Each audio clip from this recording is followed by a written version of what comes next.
Sur une échelle de 1 à 10, à combien chiffres-tu ta patience?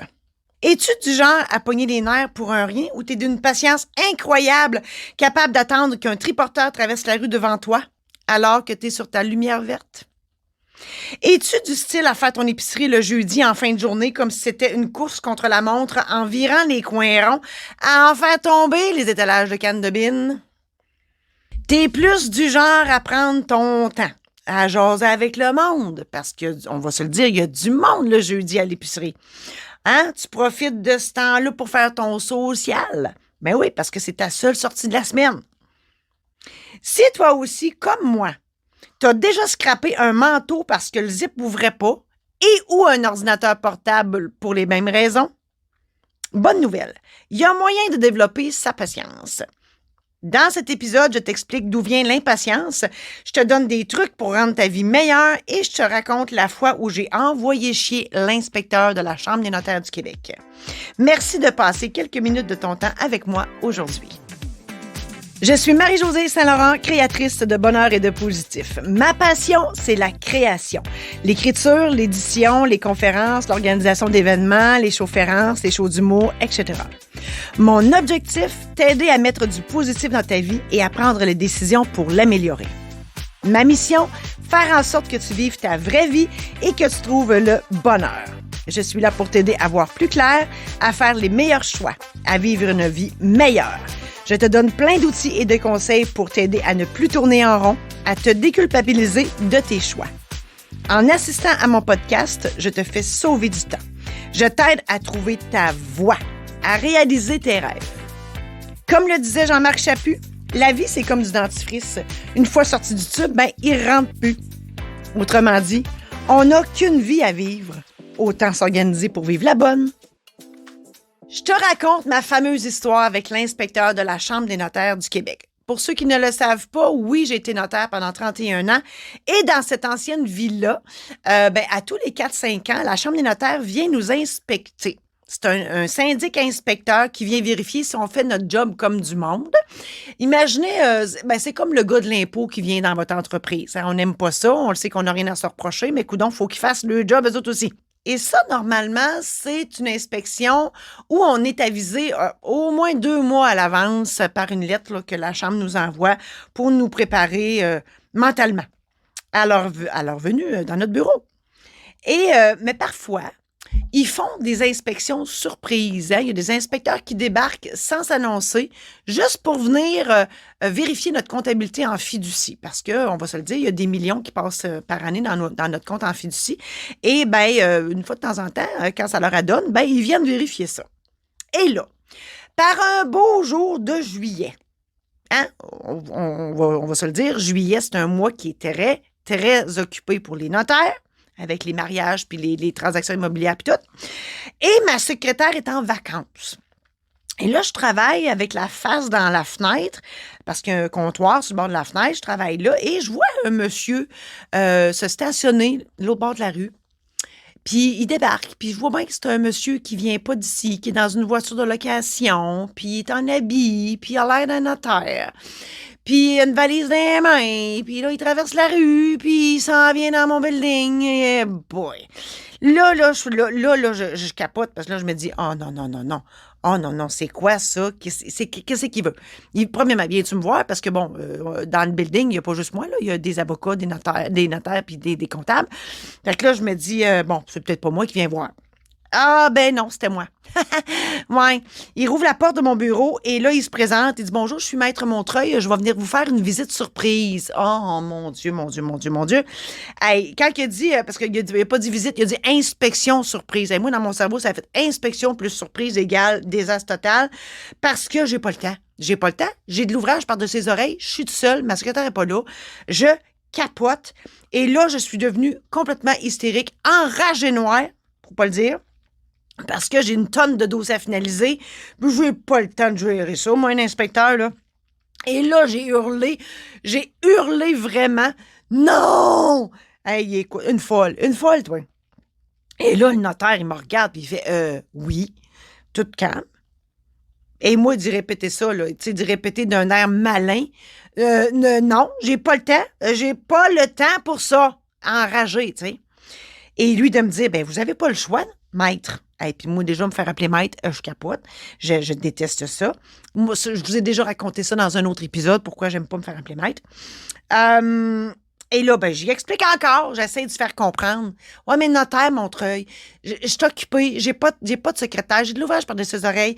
J'ai rien à me reprocher. Et écoutez, ma comptabilité en fiducie, là, elle est tenue à la scène noire près. Tout est parfait. Vous n'avez pas besoin de faire l'inspection. Hey, là, lui, hein, il s'en s'actue de ce que j'ai dit. Et il dit, on n'a pas le choix. Là, il prend un air, tu sais, un air plus autoritaire parce qu'il voit bien que je suis folle. Et là, moi, je suis encore choquée noire. Là. J'ai un air de bœuf, là, mais un air de bœuf magistral. Et je dis pas un mot. J'y pointe mon bureau. Ça veut dire, en traduction, là, va t'asseoir là, ferme ta boîte. Puis j'arrive. Et j'étais là. Oh, mon Dieu. Ça brûlait, là, tu sais, ça brûlait en dedans. Et là, lui, hein, il m'écoute, il voit bien que je vais y sauter dans la face. Fait que lui, il s'assoit à ma table de consultation dans mon bureau, puis il met sa valise sur la table, puis tout. Fait que là, là, je m'en vais le voir. Il faut bien que je retourne le voir. Et là, il me dit, vous savez, maître, je fais juste mon travail. Et moi, de lui répéter d'un ton très bête, oui, mais moi aussi, justement. Et là, bon, résigné, hein, on va se le dire, résigné à subir cette incursion non souhaitée dans ma vie. Ben là, j'ai demandé à Maître Montreuil ce qu'il attendait de moi. Fait que là, il me donne une liste de dossiers à sortir pour lui. Fait que je fais ça. Et là, quand j'arrive avec la pile de dossiers, j'y dépose ça délicatement, entre guillemets. Autrement dit, j'y laisse tomber ça sur la table avec, écoute, ça te fait un méchant vacarme.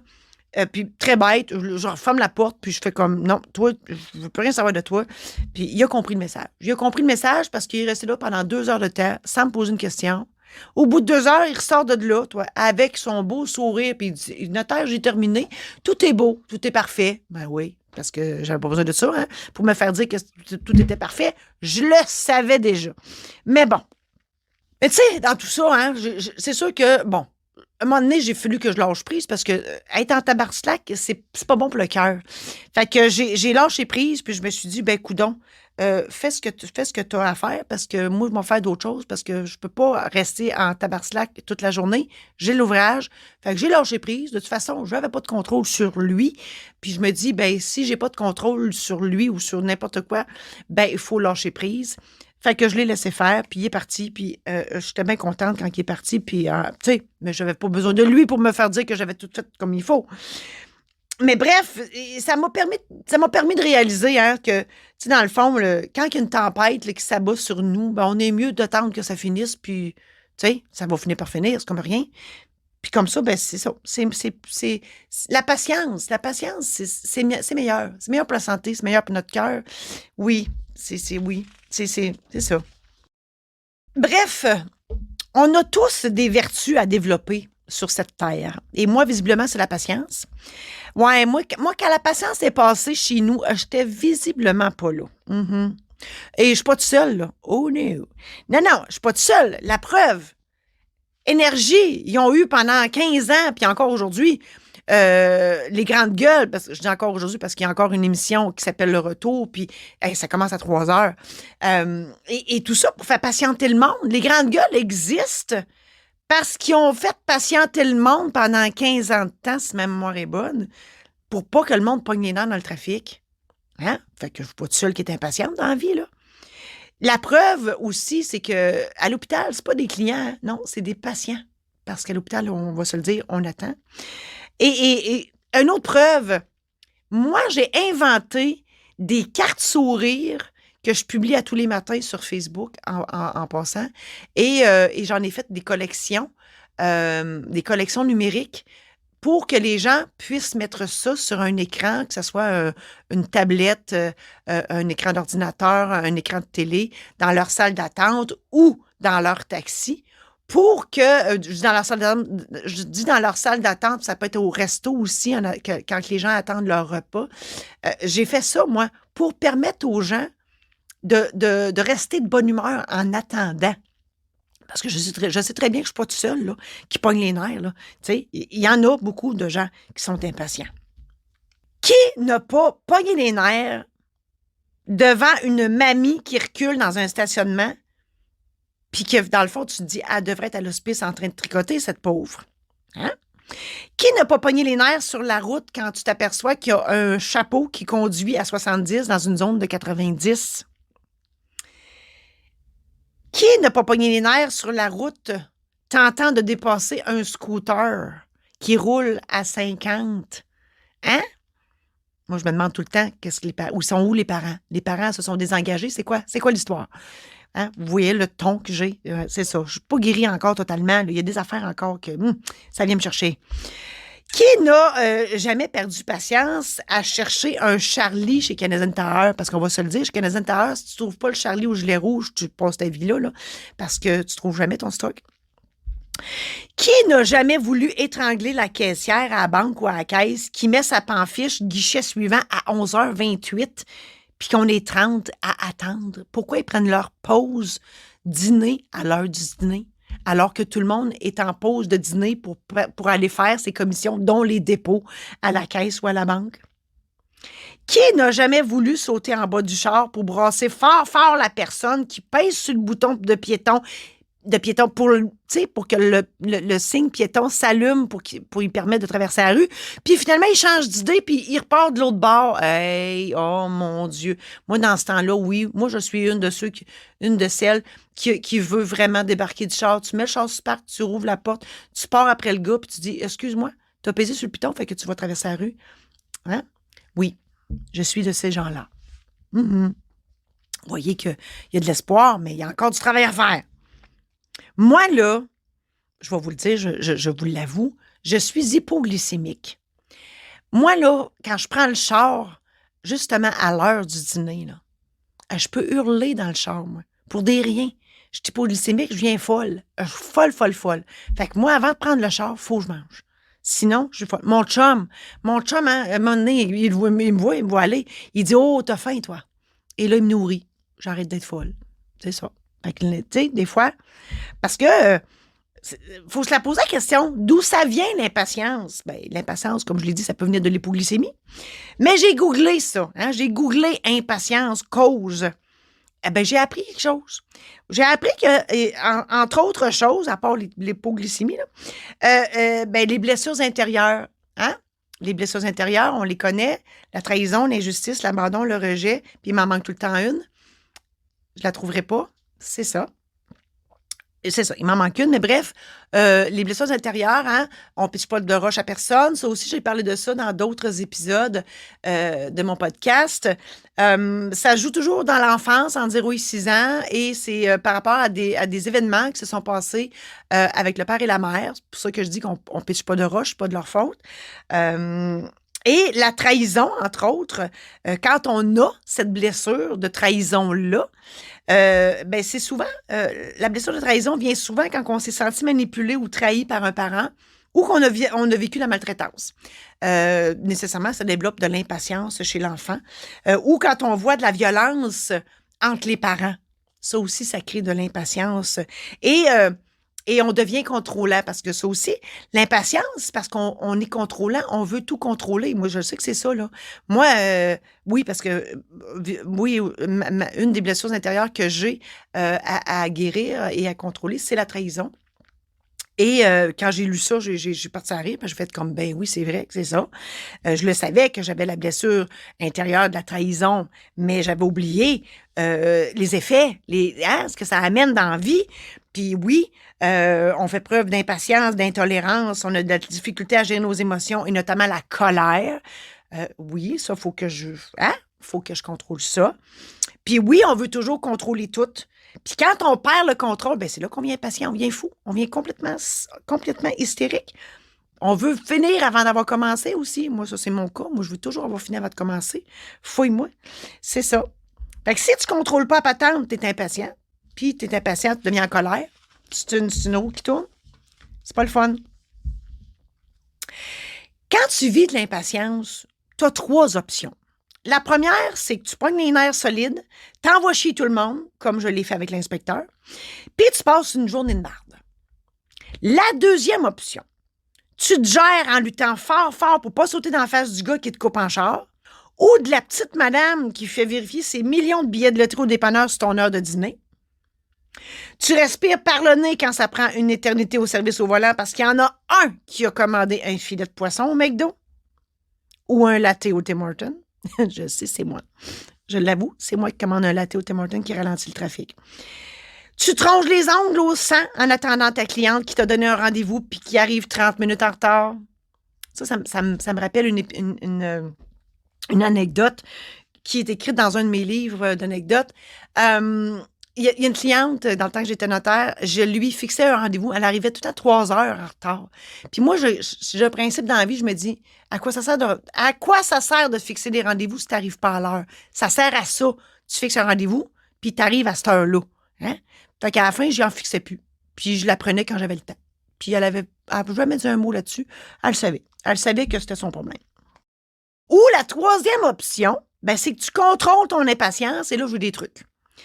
Tu peux te répéter, puis je le fais, ce truc-là. Là. Tu peux te répéter 3 fois. Tu sais, quand tu es sur le bord de pogner les nerfs, là, hein? Ça prend beaucoup de patience pour vivre en société. Ça prend beaucoup de patience pour vivre en société. Ça prend beaucoup de patience pour vivre en société. Moi, ça m'aide, ça, cette phrase-là. Hein? Je vous la donne. Ça, c'est pratique, là, quand tu attends en ligne à la caisse là, de l'épicerie, un jeudi, fin de journée, là. C'est ça. Là, tu as le goût de pogner les nerfs. Ou, ça m'est arrivé pas plus tard qu'hier, à l'épicerie. Tu sais, tu te dépêches, fait que tu vas à la caisse libre-service. Puis là, tu vois la petite madame, là, qui elle n'est pas familière, hein, parce que c'est, tu sais, en haut de 70 ans, une caisse libre-service, elle regarde ça comme si c'était un extraterrestre, là. Fait que là, elle essayait fort, puis tu sais, la petite commis, elle venait à toutes les 5 secondes pour l'aider. Puis, tu sais, j'aurais pu pogner les nerfs, là. Mais là, hein, je me répétais cette phrase dans la tête, puis je me disais, Caroline, elle est bonne, la madame. Elle a 70, puis elle dit, m'a trop bien apprivoiser ça, cette machine-là. Elle est bonne. Mais c'est ça, il faut se parler. C'est ce que j'ai fait. Un autre truc, si tu te fais bombarder par ta famille au souper du dimanche à propos du fait que tu es encore célibataire à 50 ans, ou que tu manges ta pizza avec de la mayonnaise, ou d'autres choses, là, t'attends. T'attends juste que le vent tourne de bord. Un moment donné, ils vont se tanner. Tu réponds pas, tu fais rien. T'attends. T'attends que la tempête passe. C'est ça. Ou, quand ton chum ou ta blonde te tape ses nerfs avec sa maudite idée d'aller aux pommes, hein, c'est à la mode, là, c'est temps-ci, tu fais du EFT. EFT, c'est quoi? C'est Emotional Freedom Technique. Allez voir ça, OK? EFT, je vous le dis, là, allez googler ça. Emotional Freedom Technique. C'est comme de l'acupuncture, mais en tapotant. C'est une technique de tapoter, là.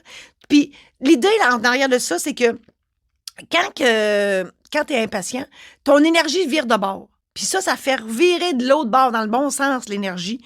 Puis tu viens que tu files bien. Tu files mieux. Je vous le dis, je le fais, moi, puis c'est super. Tu as des méthodes rapides, puis tu as des méthodes aussi plus longues. Tu peux faire ça dans le char, tu peux faire ça n'importe où, puis ça paraît pas. Allez googler ça. Emotional Freedom Technique, EFT.